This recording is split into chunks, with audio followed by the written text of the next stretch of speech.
Once again, thanks for taking your time to join us. As I mentioned, at Net Zero Compare, we focus on practical solutions for companies navigating sustainability policies. And I'm the co-founder of the company. You've been deeply involved in marine energy, offshore wind, and maritime decarbonization. So it would be great if you could briefly share what drives your work in that space. Yeah. So I've been active in, I'll call it marine energy, and that includes, by my definition, it includes all of the above. Although to be fair, most people talk about marine energy, they mean wave or tidal or ocean thermal exchange, and then they talk about offshore wind. That's not marine per se, right? But POET is focused on all of those, and originally just the marine energy. We actually started as a state-funded nonprofit called OWET, Oregon Wave Energy Trust, and that goes back to 2007. And the state of Oregon at the time believed that wave energy was imminent. There were companies that were asking to develop projects in Oregon. And so the state funded the new organization, OWET, which I took over in 2009 as the executive director, and we have been focused on marine energy ever since. So POET does really two main things, being a bit simplistic there, but we administer two federal contracts, and then we do the advocacy or promote what we consider good ideas around marine energy writ large. And over the last few years, that has begun to evolve into a bigger, broader focus on many areas related to clean energy from the ocean. So everything, we're not focused on oil and gas, obviously. That's just not our focus. We're just doing renewable energy. And so we've begun to think about other things like carbon sequestration technologies, or marine CDR, as they call it, marine carbon dioxide removal, marine NCDR. And then blue economy topics. So in other words, economic development as it relates to the oceans, but through the lens of sustainability, kind of, to use a simplistic term. We're not just talking about more fishing or more energy development. We're talking about these kind of programs that are done in a way that minimizes the impact on the oceans and sets us up for long-term success. So blue economy, which you probably had come across this term. In fact, I think it started in Europe. So we've kind of been, over the last few years, repositioning POET a little bit to be a bit broader, a bigger tent. But our core, again, is administering these federal contracts and doing the idea generation and promotion about how it is that we actually develop these resources thoughtfully and effectively. And let me briefly describe the two federal contracts. So we have two contracts that have been competitively awarded to POET. One of them is called TEAMR, Testing, Expertise, and Access for Marine Energy Research. And the other one is called UMARC, University Marine Energy Research Coordinator. And both of these, pretty much my entire team, I have 6 employees, and we're all focused on administering these two programs. And of those, TEAMR is by far the larger program, and really most of our team is focused on TEAMR. And TEAMR is a very popular, effective program that the DOE initiated back in around 2018-19 during the first Trump administration that established a mechanism to allow the Department of Energy to fund research and development of marine energy technologies through a mechanism that allows DOE to put out a lot more specific or a lot more contracts a lot more quickly. Normally, DOE contracts might take years, and the numbers generally are quite big, larger. So they're handing out money. It's going to be in the $1 million range or more.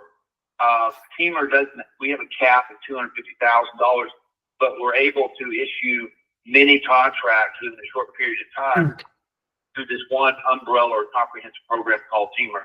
It's about a $38 million program. We have a national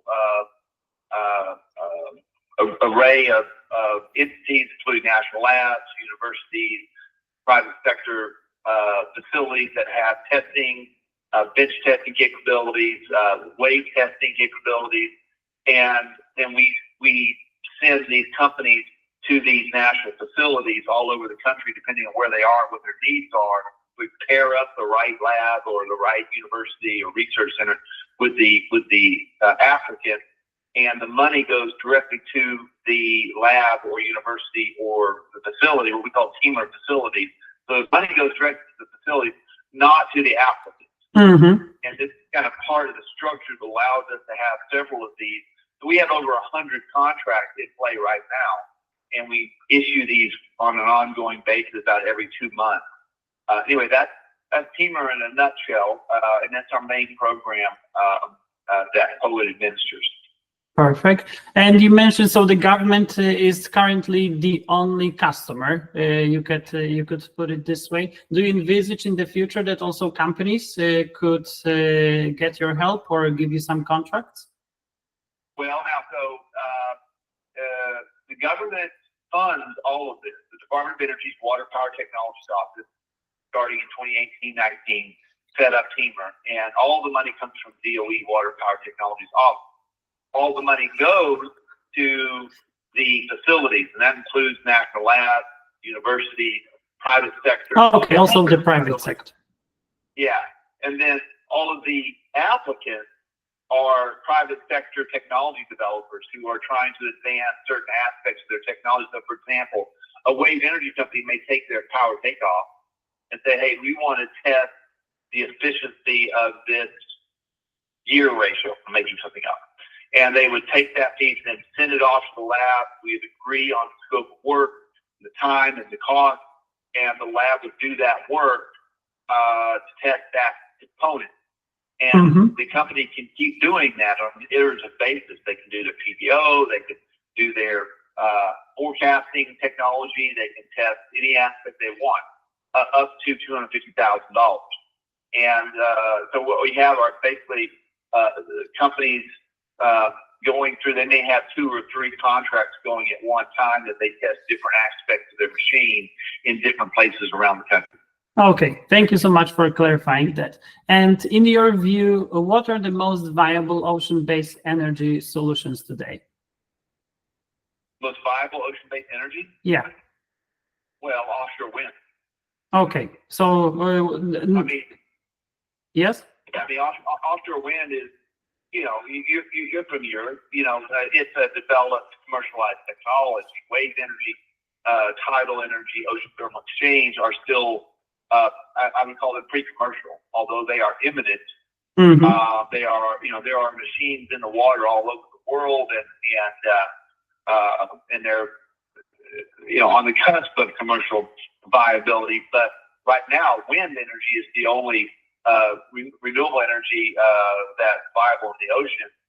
And as you know, Europe and Asia leading in offshore wind. And then the United States was moving down that path until the new administration has taken issue with offshore wind for some reason. I'm not entirely sure why that's happening, but right now, offshore wind in the United States is in limbo because we don't know whether the sector will be able to move forward or how adamant the Trump administration is going to be to try to suppress offshore wind. I just don't know. I don't know why they're doing. I don't know what they want.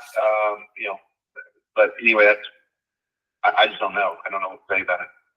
So wind energy, and there is no question about it. Perfect. Because also, if you're probably you're aware that they were promising was the wave energy as well, but the maintenance costs and technology behind this for now it's too complex, so it's not profitable. Yeah, the wave energy. There are a number of companies in the United States that have machines that are approaching what I would consider demonstration stage. And in Oregon, we have built the Packwave, the Pacific Ocean Wave Energy Test Site, is what it is, called Packwave. And it's located off of Newport. The cables, it's pre-permitted. It took 7 years to get the permit. They have built out the shoreside infrastructure. They have run the cables out to the location, which is about 5 miles offshore. And we expect to see wave energy machines built and deployed at the Packwave test site in 2026. It's operational in 2025. Means this summer they'll commission the facility, but then it'll take a little bit longer to actually get the machines in the water. So I think what you're seeing with wave energy is, it's behind tidal energy. Tidal is more advanced. There are already what I would call early commercial or big demonstration projects for tidal world, including Europe and the UK in particular. And tidal technologies are a little bit more well established, basically because they're just spinning turbines. Mm-hmm. We kind of know how to do that, right? So most of those are some sort of turbine. Wave energy is more complicated, right? There's no set way to do it. There's many different mechanisms at play. So we have not seen a consolidation in the industry at all around certain designs. It's too early for that. And then, of course, I don't believe there actually will be a consolidation into one or two or three technologies, because it all depends on where you are, the nature of the resources that are available. Do you want a very large utility scale machine? Do you have a large wave regime? Do you have an aggressive wave regime? Is it on land? Do you want to mount it on a jetty, or do you want to float it out in the near shore? Do you want it on the bottom? Do you want it floated? Do you want it out deep? So all of these different criteria dictate essentially what kind of machine you would build to fit that need. And so that's why there are many different wave energy machines. And I think it's going to be another decade before you see commercial projects happening, routinely in the United States or elsewhere for that matter. But we are definitely moving in that direction. Okay, thank you so much for additional comments. And for businesses that need to comply with sustainability policies, where does marine energy fit in their decarbonization strategy, in your view? Well, all renewable energy is intended to, at least in part, decarbonize. All the renewable energies are presumably, have many benefits that traditional thermal resources don't. You're not mining the resource. You're not burning a resource. There's no pollution. There's no carbon. Well, obviously, there's a little bit of all of that with the production and the manufacturing, but we're not burning a fuel, so the order of magnitude difference in pollution and carbon and in general impact. Ideally, renewable energy would be low impact, right? That's kind of the whole purpose, along with bringing down the cost of electricity, right? Like if we're moving toward a increasingly electrified economy, which by all accounts we are, then we have seen that the demand for new energy resources continues to go up. As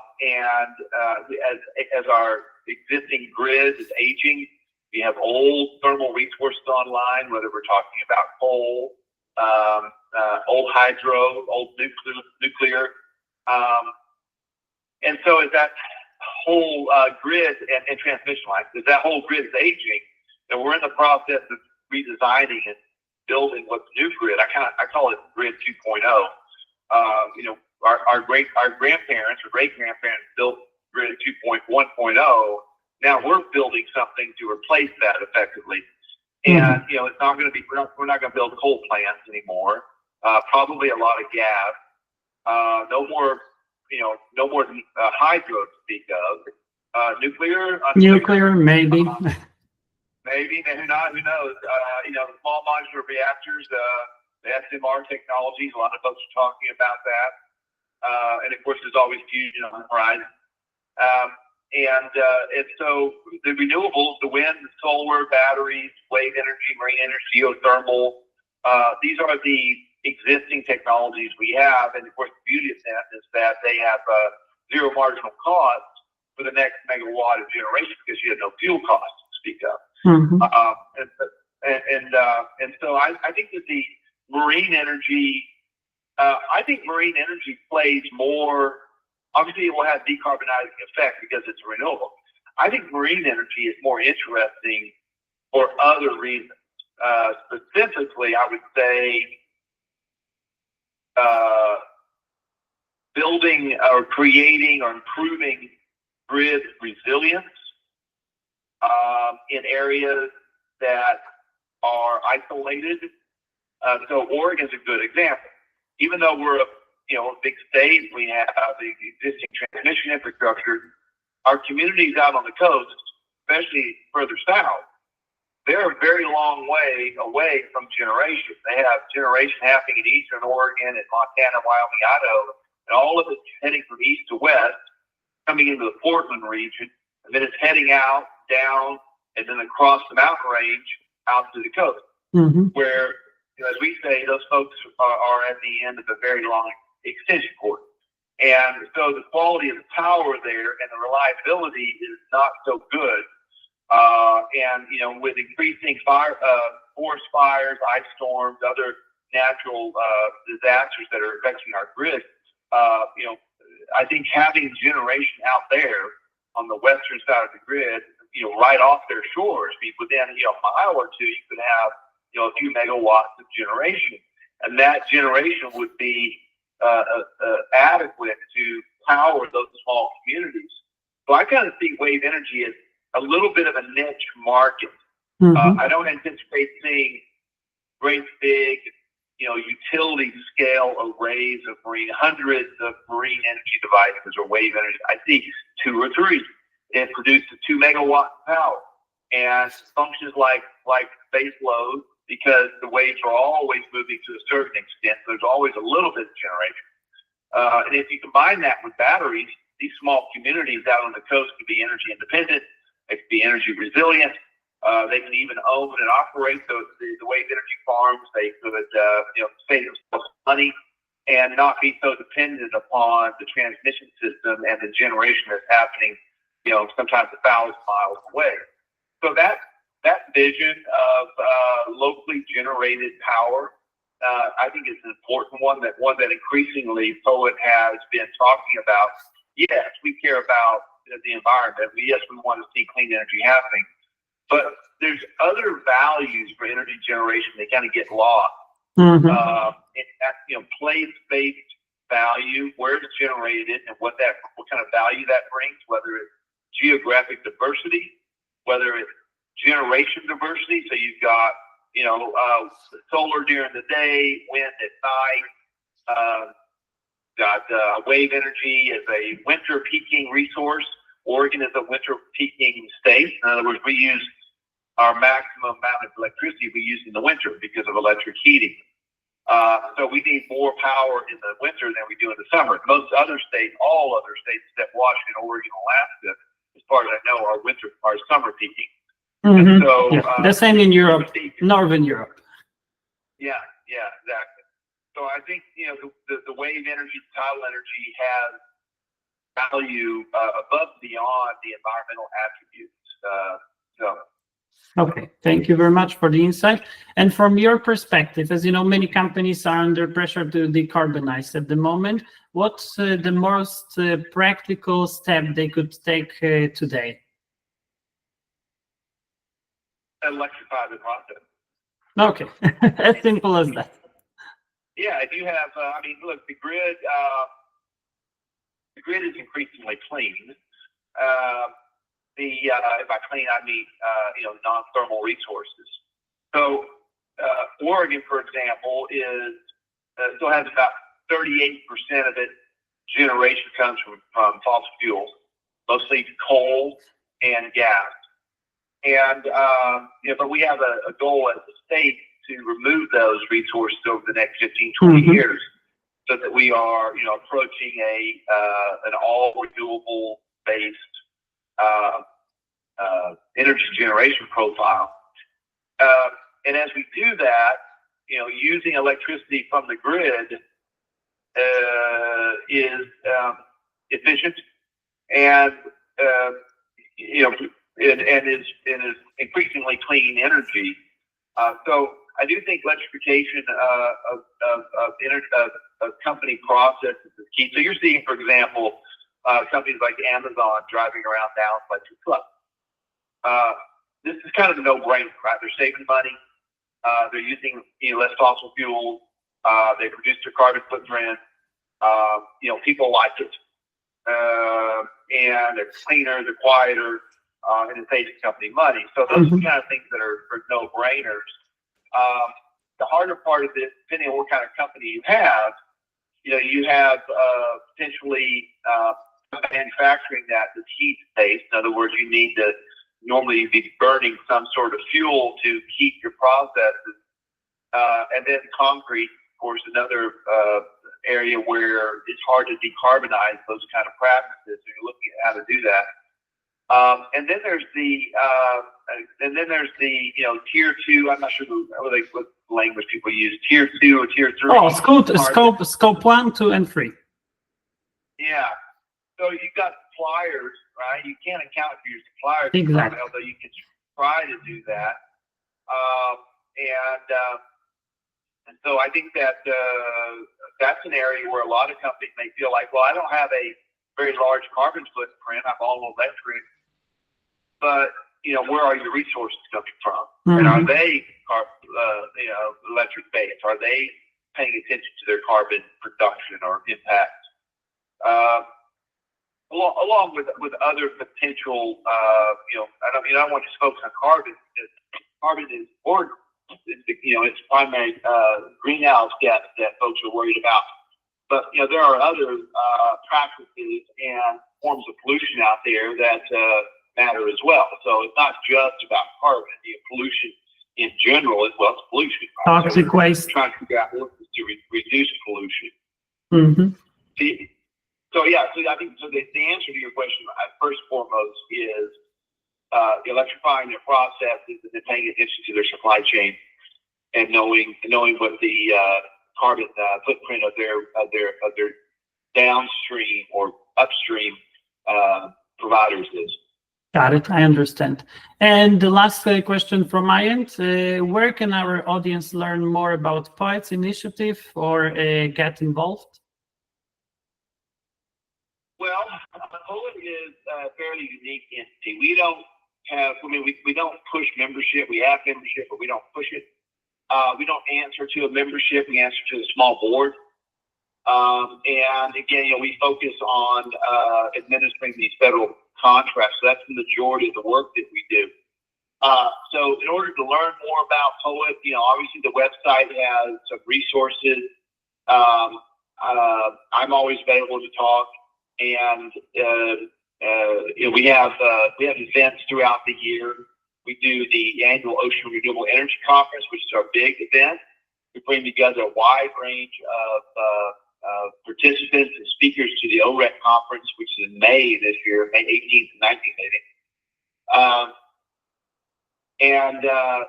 We talked about a wide range of areas of topics at OREC, ranging from work that's being done at various universities, national labs, private sector. We take stock of the technologies in terms of their commercialization, and then we host a student competition that comes here, the Marine Energy Police competition. We talk a lot about blue economy things. We're tracking every year we pick a new topic. Like last year, it was about algae. What are folks doing with seaweeds and both for farming and also for repopulating the ocean with kelp beds that have been destroyed through various things. And So, we try to pick a different topic every year just to explore what folks are doing in the ocean environment and writ large about the blue economy and how the blue economy is playing out. So that would be the best way to learn about it. Perfect. Okay. So mainly website and for American customers conferences, because I understand that conferences are already held in the US, right? I'm sorry, say that one more time. The conferences you're organizing, they are mostly in the US, right? So for American customers, mostly conferences to get to know better and learn about POET. That's correct, except that Teamer does permit foreign companies to take advantage of the funding, but they have to set up a U.S. subsidiary, which is no big deal. So we do have European companies that are active in the United States doing R&D and taking advantage of the Teamer program. And then POET travels annually to a variety of places around the world for the big ocean conferences that happen in Europe and Australia, and where they move around. So we increasingly go to these international events because we're marketing the Teamer program to those companies. We want them to come to the United States. We're part of POET is POET's kind of a big fish in a very small pond. We're a small group. I mean, there's only 6 of us, but in the marine energy world, we kind of know everyone. We're part of the Marine Energy Council, which is the main trade group. We know all the labs, we know all the companies, we know the researchers doing the work, we know the federal agencies that oversee this stuff. So POET has always functioned as a front door for the sector to come into the United States, and you're trying to figure out how do I fit in the United States? Where are the market opportunities? You can talk to me or to Samantha Quinn, and we're going to be able to give you a pretty good perspective on where the opportunities lie in terms of where it is the wave energy resource. Where are the tidal resources that if you were going to develop, that's where you would go? Where are the test sites? Who do you need to talk to get into the test site? Who are the people at the Department of Energy that oversee the test sites? So we know all of those folks and all of those subjects, and so we do provide some value, I think, in talking with companies that are interested in. And over the years, we have guided and counseled many companies on marine energy in general and where the opportunities may lie and where the pitfalls and permitting issues, environmental issues, socioeconomic issues, community engagement issues.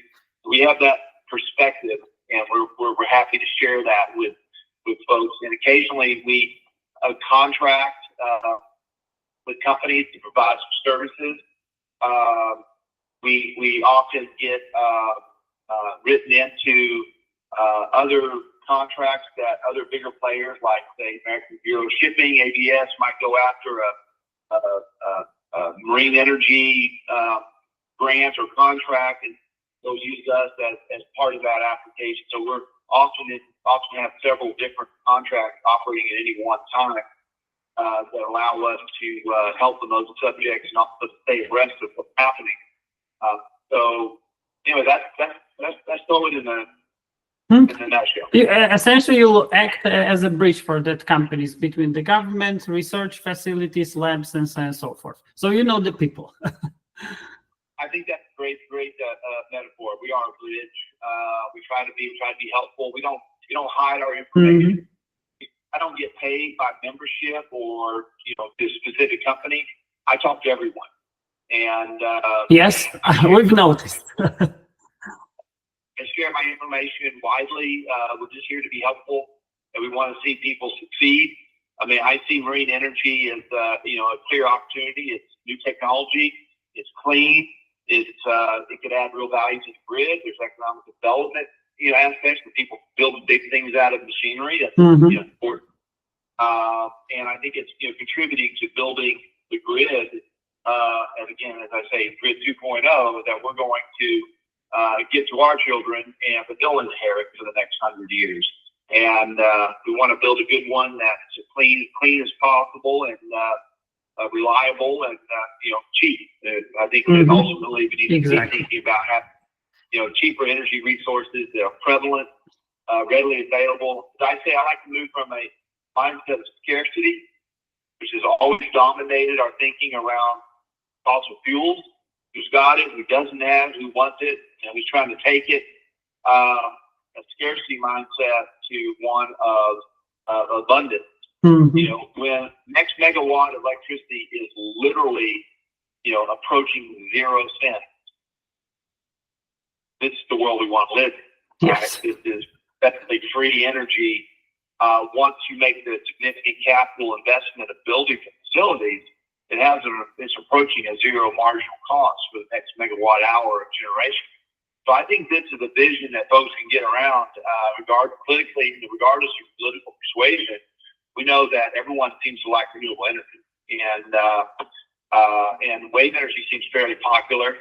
And it'll be interesting over the next 4 years. I don't know what the Trump administration is going to do here. I mean, right now I just don't know what's happening. Right, the lines of communication, like the rest of the world. Okay. Just like the rest of the world, nobody knows what's going to happen. Nobody knows what's happening. I just don't know. I hope right now, for example, the Department of Energy is not allowed to communicate with us. So we have not had any conversations with the Department of Energy since the inauguration. Our invoices haven't been processed. There's just zero communication happening. We don't know what's happening. I have 6 employees who are dependent upon those contracts getting paid. So, my hope is that in the very near future, things will loosen up somehow, and folks will communicate with us. I mean, not only are our 6 employees dependent upon that federal contract, but we have like 40 contracts in play right now. There are 40 projects happening at national labs, universities, private research centers around the country, and they're all saying, "Well, do we continue? DOE's not paying, so why would we continue to do this work if we're not sure DOE's going to compensate?" Yeah, so we're in that situation right now. I believe that things will rectify themselves and things will get back to normal or new normal, but at least DOE will communicate and process invoices like they historically have done, unless they shut the whole program down, which I suppose is possible. But the fact that it started under the first Trump administration tells me that steamers probably is very popular, and tells me that program will continue. But I don't know for sure. We'll have to see. Yeah, we'll see what the future brings. Thank you so much for your time and for your insights.